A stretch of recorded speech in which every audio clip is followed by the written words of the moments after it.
Hello guys! Welcome to my channel. So, for today's video, papakita ko sa inyo guys yung mga 2 weeks natin. Dito oh. 20 sila dito oh. 20. Ay, 21 pala. Tapos, may isa kaming medyo ma-disable siya guys. So, ito ay 2 weeks pa lang.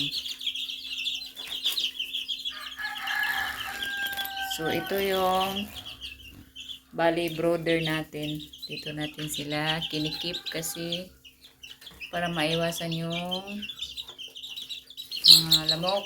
Naka-10 tayo guys. Social ang ating mga sisiyo. Yan o. Gumamit kami dito ng sawdust ba ang tawag dito? Yung sa kahoy. Ito, para hindi siya mabaho.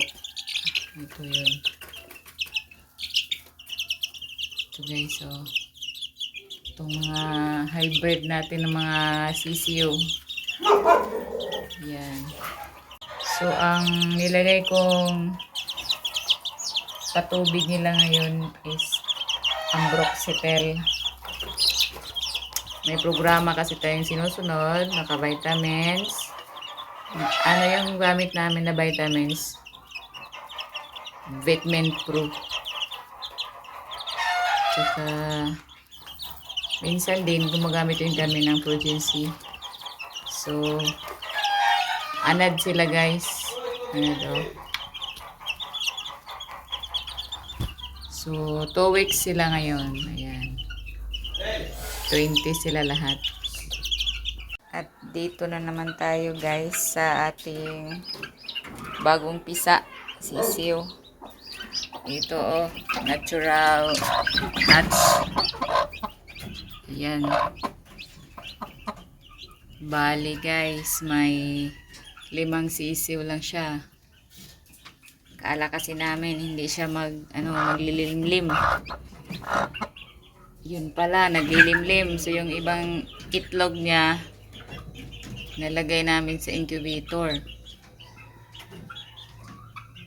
May 5 dito oh, 4 yun sa loob. Magandang manok din to guys.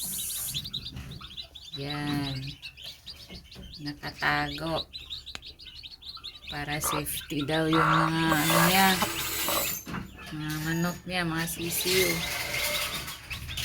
Mas maganda talaga pag sa sa natural hatch. Oh. At ito na naman guys, itong ating bagong pisa ng mga sisiyo.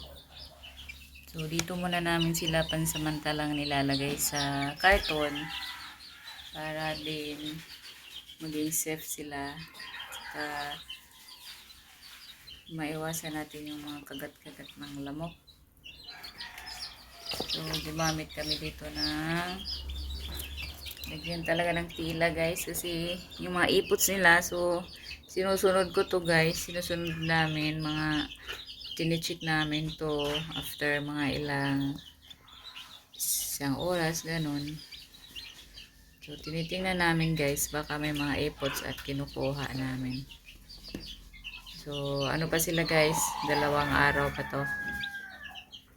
Ito. So ito ay lahat na ay mga quality ng mga manok guys. Mga pangsabong natin to guys. Balang araw. Pangbenta din natin guys yung iba. So kakasimula pa lang natin guys. So ay, hindi naman talaga kakasimula.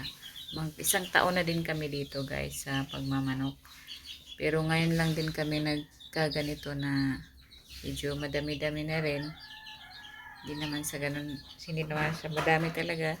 Kasi nung una talaga guys, mga 2, 3 sisiw lang yung napapisa ko. Pero nung umuwi yung asawa ko, ayan, medyo marami na kasi may makaalaga dito guys. Yung nahihirapan kasi kami sa pagpapakasta. So tingnan nyo guys, sa mga paa. May isa dito guys, oh. Medyo yung paa niya guys.